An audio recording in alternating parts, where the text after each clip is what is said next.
Hi, I'm Bob Canote, and on this episode of the Camp Chaos Chronicles, I'm going to finish up the restoration of my Sioux valve grinder. It's just in time because I got a couple sets of cylinder heads that I got to start next week. Timing is important.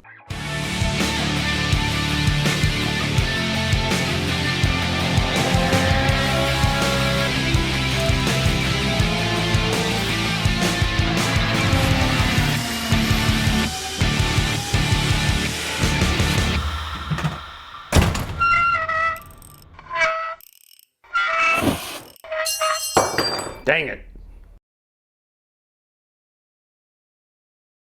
The next step is these mounting pads that the various major components, like this one, for example, is where the actual grinding head bolts to.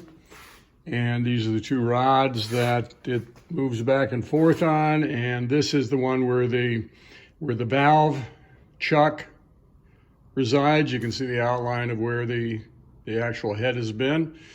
And you can see the paint isn't that bad, but we've got some rust and other issues to deal with. There's the dressing bolt. There's a diamond in the end of that thing. So you got to be careful when you're dressing the wheels that you don't undercut the diamond and spit it out. I think that's about a $50 item. So anyway, let's do this.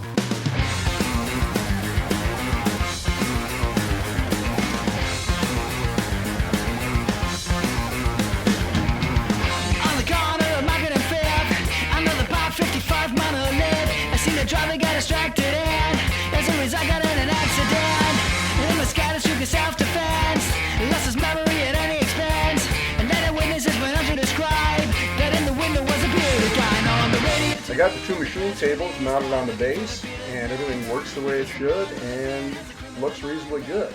I've got to, at this point, clean up the bits that actually do the work and mount them on these tables.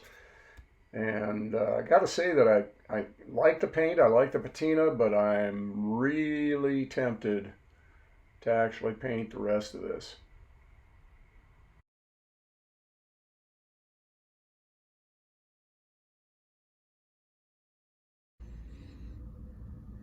I'm a weak man. Well, here's how the process has gone so far. Got the cabinet cleaned up, the storage cabinet that was underneath the valve grinder when I got it. I got the base of the machine cleaned up and painted, and also some of the pieces that went on top of it, like the trays, the fluid trays, and also the machine tables for the two parts. Okay. The problem with that is, and it's not really a problem, is that you can't go taking stuff like this and putting it on the machine as it exists right now. It would, to be honest, it would look almost worse than it did to begin with. So we're gonna have to take, and you can see over there, we've already got the cover for this that's been painted, and that's gonna look great. And we gotta kind of do the same thing here. It's the old domino effect. One thing you do affects everything else, and things just keep tumbling ahead until you finally get done with the project, and hopefully it ends up the way you wanted it. So let's get this thing cleaned up. And in the pocket of your local fake, but the stranger has disappeared. Looks like there never really was any beard. Suddenly everyone is dangerous and mad, cause you could grow a beard just like that. And now on every news feed and the press release, they're looking for the bearded man. You might be a terrorist, they're looking for the bearded man in the window.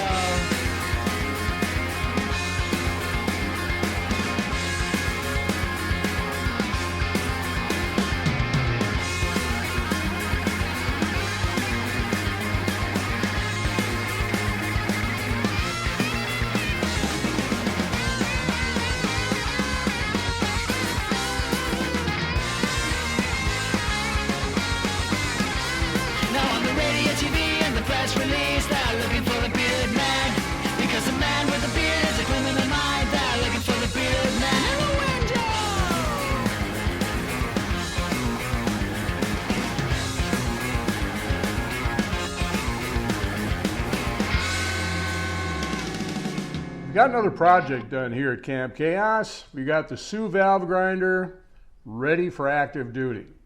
Well, actually it was before. It's just that I couldn't stand to be in the same room with it because it was in such a deplorable state of cleanliness. So I decided I was going to change that, and as you can see, if you've seen the previous videos, it presents a whole lot better than it did before. And you know, it seems like it runs a little smoother and quieter as well. So the whole process here was basically tearing it all down, cleaning it all up, painting it, and that was just about it. In terms of additional costs, I got about $20 in paint. This wheel, I replaced the one that's used to grind the valve face. This one was new old stock. It was actually in the cabinet down below when I bought it, so that cost me nothing. Over here on this side, we've got a wheel, a grinding wheel that's used for grinding the end of the valve stems. You put the valve in this little clamp right here and you can move it back and forth over the stone and reduce the length of the valve stem in order to get the proper valve clearance you want. Something you don't do with V12s because they've got hardened valve stems and you just don't want to do that. In addition to that, we've got the coolant pump up and running. I bought a gallon of coolant and there's about half a gallon in here, so I've got a lifetime supply of coolant. And this thing works perfectly. The plumbing for it delivers oil to the whatever stone you are using at the time. And in addition to that, I bought a $27 dressing tool, which is this bolt right here, which is essentially just a bolt with a thumb wheel on it that has a diamond embedded in the end that you can use to true up this face on this stone. The one over here on the valve face side of it, that one was already there in good shape. In addition to that, you'll also notice that down at the bottom of the grinder cabinet, I've got a carriage that I made, a stand that the cabinet fits in, that eliminates the need for me to have a couple of car dollies on a couple of pieces of 2x6 down below there to wheel the thing around on. This is kind of an important thing for me because I've wanted one of these tools since 1971, 72, when I was in the automotive technology program down at Mankato State College. If you remember that school, you're too darn old. But I used it in the automotive program down there and was really kind of fell in love with what this enables the person to do. What this will enable us to do here is to take part of the process that we have done elsewhere and bring it back in-house. So we got a little better control over the timing of what we get done. So I got a few other tools in this place that are kind of in the same condition that I use that need a bit of the same treatment. So if you like these videos where I restore equipment like this, like, subscribe, follow us on Facebook, and leave a few comments down below so that we can know what we can do we do better. So we'll see you the next time on the Camp Chaos Chronicles.